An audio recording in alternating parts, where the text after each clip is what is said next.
Bom pessoal, olá a todos, vamos continuar aqui nossa análisezinha do Gênesis. Quem puder dar um like no vídeo, tá? Já ajuda a aumentar o alcance.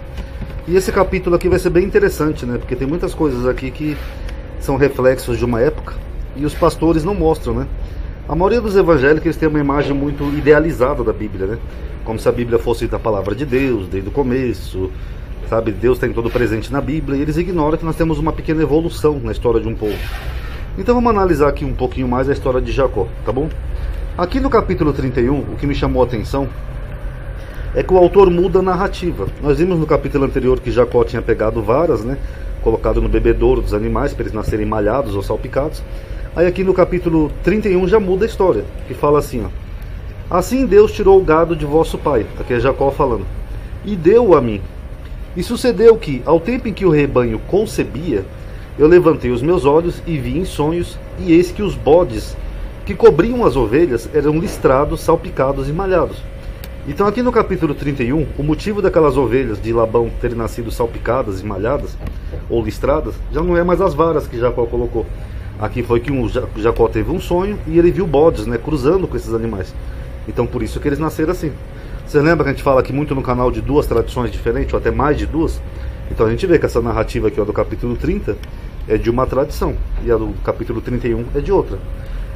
O fato é que ambos concordam que Jacó prosperou, e ele ganhou muitas coisas do seu sogro, né, Labão.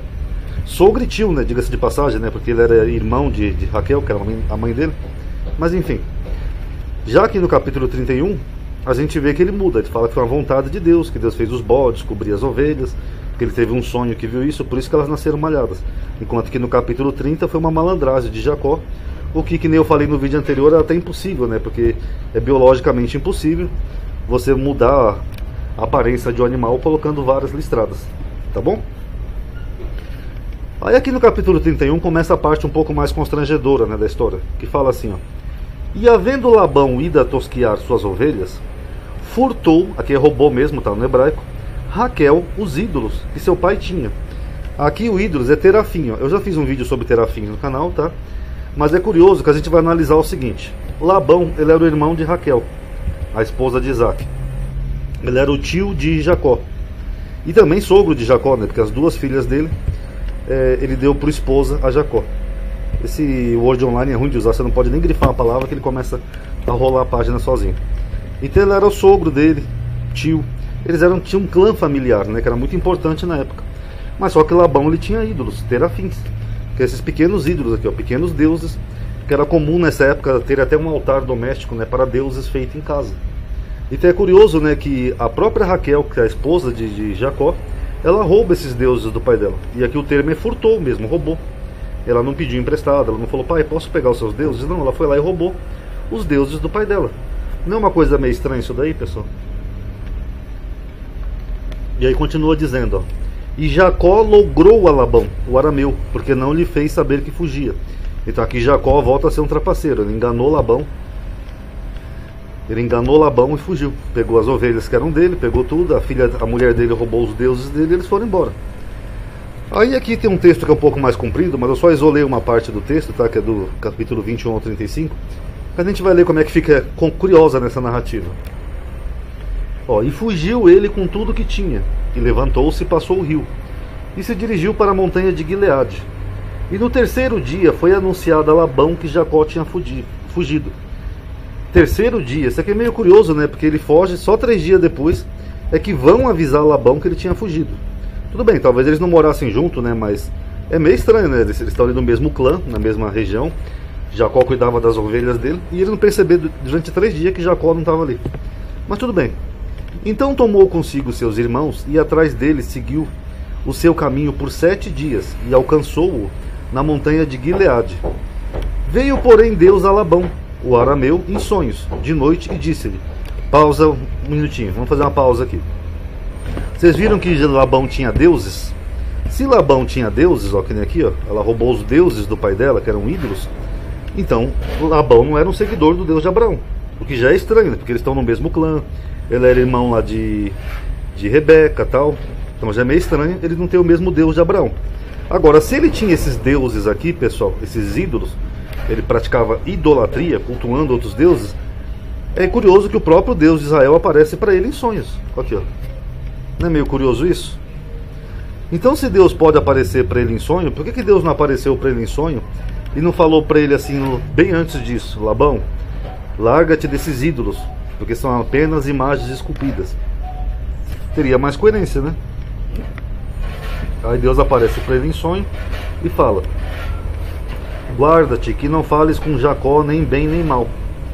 Abençoou, pois, Labão a Jacó, e armara Jacó a sua tenda naquela montanha. Armou também Labão com seus irmãos a sua, na montanha de Gileade. Então disse Labão a Jacó: que fizeste, que me lograste levasse as minhas filhas como cativas pela espada?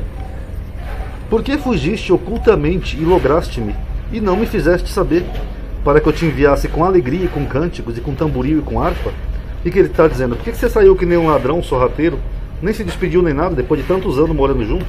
Que também é meio estranho, né, pessoal? Mas enfim. Também não me permitiste beijar os meus filhos e minhas filhas.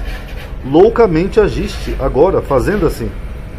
Poder havia em minha mão para vos fazer mal, mas o Deus de vosso pai me falou ontem à noite, dizendo: guarda-te, que não fales com Jacó nem bem nem mal. E agora, se querias ir embora, porquanto tinhas saudades de voltar à casa de teu pai, por que furtaste os meus deuses? Aqui, ó. Então isso mostra que Labão não seguia o mesmo Deus de Israel. Ele até fala aqui, ó, o Deus de vosso pai. Então a gente vê uma coisa meio confusa aqui, né? Porque se eles eram do mesmo clã, é meio curioso, né? Que eles tinham divindades diferentes. E a forma como Jacó fugiu aqui foi sorrateiro, né? Ele simplesmente saiu do nada. Então respondeu Jacó e disse a Labão: porque temia, pois que dizia comigo: se porventura não me arrebatarias as tuas filhas, com quem achares os teus deuses, esse não viva. Reconhece diante de nossos irmãos o que é teu do que está comigo, e toma-o para ti. Pois Jacó não sabia que Raquel os tinha furtado, aqueles deuses. Então entrou Labão na tenda de Jacó e na tenda de Lia, e na tenda de ambas as servas, e não os achou. E saindo da tenda de Lia, entrou na tenda de Raquel. Mas tinha tomado Raquel os ídolos, que é os deuses, e os tinha posto na alabarda de um camelo, e assentara-se sobre eles. E apalpou Labão toda a tenda, e não os achou.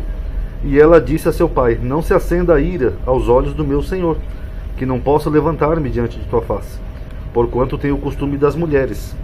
Ele procurou, mas não achou os ídolos. Então o que ela fez? Ela escondeu no camelo, ela sentou em cima e falou que não podia levantar, dizendo que ela estava no costume das mulheres, que a gente pode entender como uma menstruação, né? Um período menstrual daqueles dias. Mas aqui foi uma mentirinha dela, para o pai dela não achar aqueles deuses. Aí fica essa pergunta: por que Raquel queria tantos deuses do pai dela? Ela não estava casada já com Jacó? Jacó não seguiu o Deus de Israel? Então por que ela roubou e mentiu acerca dos deuses do pai dela? Então ficou uma coisa meio constrangedora aqui, né, pessoal, na Bíblia, né? Dá a entender que nessa época não era tão importante a veneração ou o culto ao único Deus, porque a gente vê que isso aqui rola numa boa. Jacó continua casada com ela, tem lá alguns filhos, né? Acho que é 2 que ele tem com Raquel, que é o Benjamim e o José, e parece que não tem nenhum problema. Então a gente vê que nessa época não tinha essa questão toda, né, de idolatria, como a gente vê depois no ciclo dos profetas, que não pode ter outros deuses, não pode ter imagem de escultura. Parece que não, parece que cada um seguia os deuses que queria. Tá bom? Comente aí o que vocês acharam. Acho que era uma prática normal, acho que era uma prática recorrente. Quem puder dar um like no vídeo, tá? Que isso ajuda a aumentar o alcance. Obrigado aí por terem assistido. Paz a todos.